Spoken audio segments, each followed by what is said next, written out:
Au niveau de régional, en réalité, le regard principal des États-Unis et de certains pays occidentaux au Moyen-Orient, il y a une politique très particulière et suit une politique avec des méthodes très différentes. Dans chaque pays, on voit que les États-Unis poursuivent une politique particulière et en ce qui concerne l'Iran, c'est sous la forme de sanctions économiques et politiques.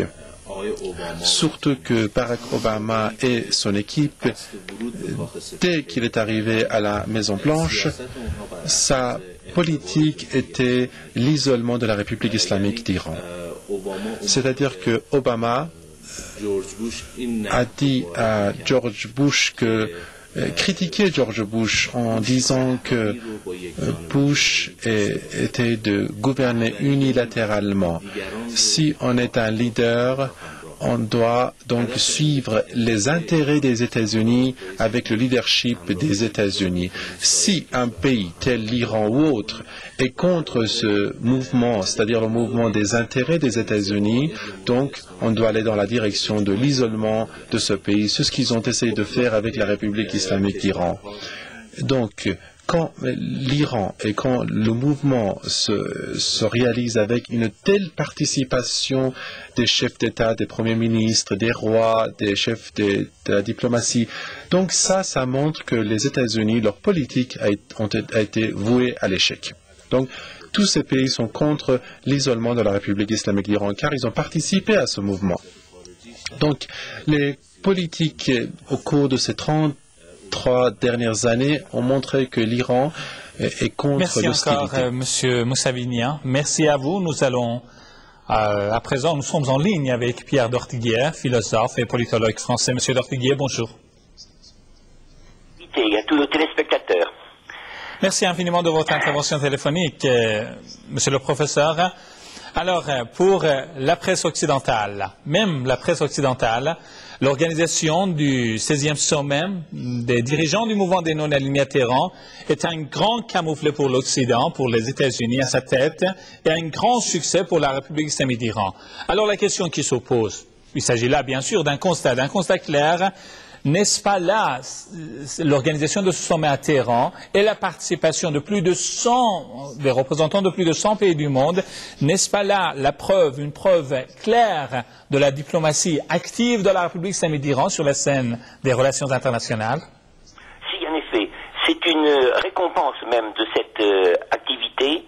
La République n'a pas été intimidée par les menaces constantes qui lui sont proférées, en premier, mais pas seulement par l'entité sioniste, le blocus, etc., tout ce qui est,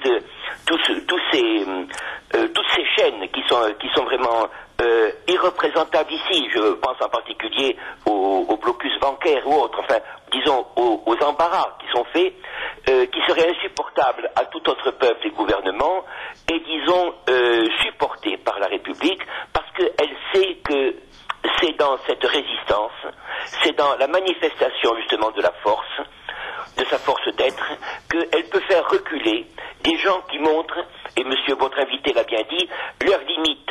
Parce que le leadership américain, dont le Parti démocrate, qui est d'ailleurs encore plus intéressé à le maintenir que même que le Parti républicain, c'est-à-dire qui est beaucoup plus ouvert à l'impérialisme que les républicains, ce sont surtout c'est la fraction de droite, ce qu'on appelle les néoconservateurs, les républicains qui ont mené cette politique que nous connaissons, mais la politique d'Obama, dans la tradition de Wilson, dans la tradition de Roosevelt, dans la tradition, disons, d'autres, à l'exception de Kennedy certainement, donc avec Brzezinski, par exemple, ont voulu, dès le départ, disons, juguler la République d'Iran parce qu'ils voulaient la faire plier. Ils ne voulaient pas la convaincre d'une autre politique, mais ils voulaient éliminer tout obstacle qui est devant eux, de quelque nature, je dis bien de quelque religion, de quelque civilisation que ce soit. Aujourd'hui, la participation, l'acceptation, disons, de la présence sur laquelle vous insistez justement des États à Téhéran montre que les États ne craignent pas, disons, ce leadership américain, même s'ils ne peuvent pas s'en débarrasser le plus souvent, mais qu'ils admirent, disons qu'ils sont attirés par l'antithèse que constitue la République islamique d'Iran. Et disons que, en cas de trouble, un homme, que ce soit un peuple, que ce soit un enfant, que ce soit une personne qui sent en elle des faiblesses, est attiré par la volonté. Voyez-vous, et contre une tyrannie, contre une superpuissance, il faut une puissance, voyez-vous, et c'est la raison pour laquelle, justement, dans cette sorte de contraste, de pôle, comme dans l'électricité, il est certain que l'Iran joue aujourd'hui ce rôle de pôle, voyez-vous, et cette manifestation est un succès, quel que soit peut-être, disons, le manque de clarté, le manque de décision de certains participants, qui sont obligés de tenir compte de la faiblesse de leur État. Et voyez-vous, ce qui compte, c'est le caractère historique de cette manifestation.